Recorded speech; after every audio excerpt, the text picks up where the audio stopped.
So you've also developed a new way of pressing grapes that is different than the traditional way. You still use the Cocard press, which is traditional, but you've decided instead of doing a pressing for the Cour de Cuvée and the Taille, you now do a different method. Can you talk about how you arrived at that idea and explain the pressing method?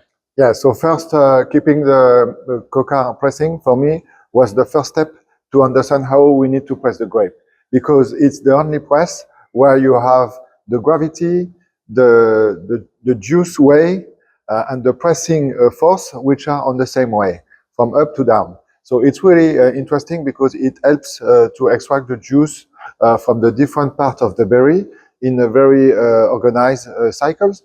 And it helps too to have a very clean juice, because the juice is naturally filtered by all the grape which are inside the Cocard press. So for me, keeping Cocard press is really first step to understand how we can extract the juice.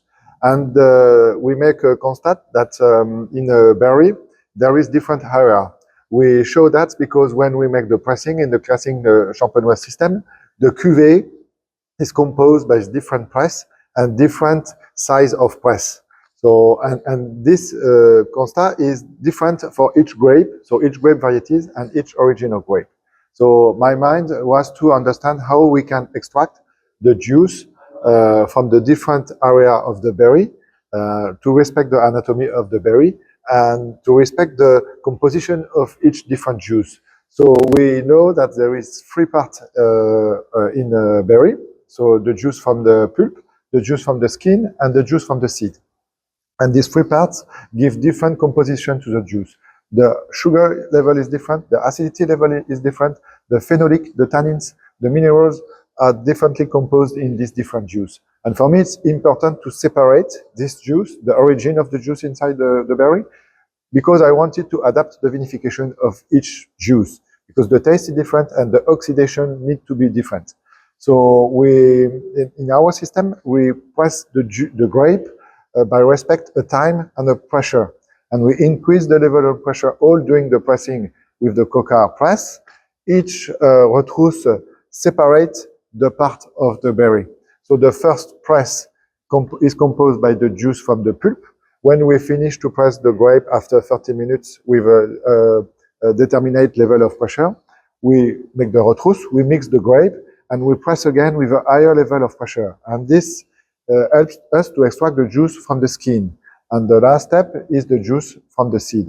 And that's how we could have different size of part, because the size and the composition of the berry is different. The anatomy of the berry is different if it's a Chardonnay, if it's a Pinot Noir, if it comes from the chalk, or if it comes from the clay.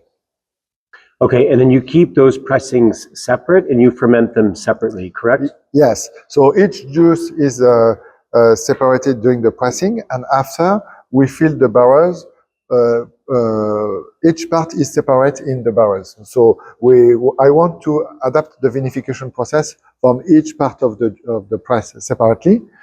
So we adapt the size of the barrel, we adapt the time we let into the barrels, and we adapt specifically the oxidation that we need to do, because the composition of the berry is different, and we have oxidable molecule, but in a different way from each juice. And my objective is to give the best expression and the best focus to the mineral part of each juice. And that's how we can do that, by adapting the oxidation. And after aging, we have the possibility to blend or not to blend each different part of this juice.